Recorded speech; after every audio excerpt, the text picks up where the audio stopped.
Salut tout le monde. Je me présente, je m'appelle Rato Finirin William. Je vis dans le domaine des pierres et je viens de prendre mes 60 ans. Mais les pierres pour moi, tout d'abord, j'ai une très grande passion pour les pierres. Et les pierres pour moi, c'est de grand-père en petit-fils. Donc moi j'ai dû laisser mon travail, tout ce que j'ai fait avant au niveau du travail, pour que je puisse me lancer dans le domaine des pierres. Et là, ça fait presque 20 ans que je travaille les pierres. Et les pierres, comme ce n'est pas des cacahuètes, c'est-à-dire, enfin, j'insiste de vous dire que chaque pierre est unique. Et il y a aussi les pierres qui correspondent par rapport au mois de naissance. Et comme je viens de dire que chaque pierre est unique, chaque pierre a une vertu. Par exemple, si vous voulez... Montrez-moi l'exemple. Les pierres noires, par exemple, ça protège contre les mauvaises ondes, contre la sorcellerie. Les pierres rouges, c'est les pierres de l'amour. Garde en tempérance, enlève la mélancolie. Et les pierres à l'améthyste, violette, c'est destiné pour les femmes. Et ça rend en sérieux, ça protège contre l'ivrognerie. Et quand il y a la belle couleur, on dit couleur évêque. Par contre, tout ce qui est pierre jaune, la pierre jaune, c'est pour garder la jeunesse et la joie éternelle. Et la saphir, les saphirs envoient le calme des cieux, la sérénité. Par contre, il y a aussi le spinel qui est dans le même carrière que le saphir, mais au niveau du prix, ça n'a rien à voir. Par contre, le spinel, c'est la pierre de la sagesse, ainsi de suite. Peux-tu nous expliquer où on trouve les saphirs à Madagascar?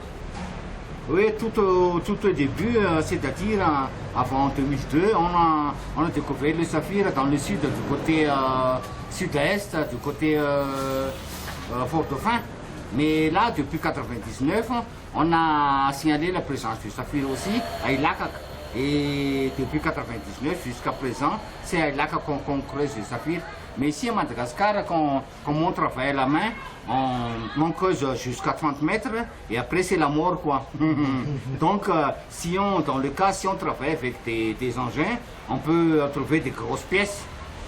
Et que ça peut durer encore plus de 50 ans. Mais comme si on travaille à la main, c'est difficile quoi. Peux-tu nous montrer un exemple de saphir? Là pour le moment j'ai quelques pièces de saphir, elles sont très petites, mais comme c'est des saphirs, ça va au niveau du prix, c'est plus cher que les semi-précieuses quoi. Et le plus apprécié c'est le saphir bleu, mais en saphir on peut distinguer jusqu'à 20 sortes de couleurs différentes. C'est énorme les saphirs. Donc il n'y a pas que le bleu. Il n'y a pas que le bleu, il y a d'autres couleurs. Il y a saphir polychrome, c'est-à-dire mélange de 3 jusqu'à 4 couleurs différentes dans une pierre quoi. Et pour toi, quelle est la pierre la plus intéressante? Et une fois qu'on parle de pierres, tout d'abord, c'est pas uniquement pour la qualité, ni la signification, mais vu que c'est des bijoux, moi, personnellement, j'adore tout ce qui est rouge, quoi. À commencer par le rubis, puisque moi, je suis né le 24 juillet, c'est la tête de lion, il me faut du rubis, c'est rouge comme ça. Mais pour le moment, j'ai pas de rubis, mais par contre, j'ai des grenats rouges.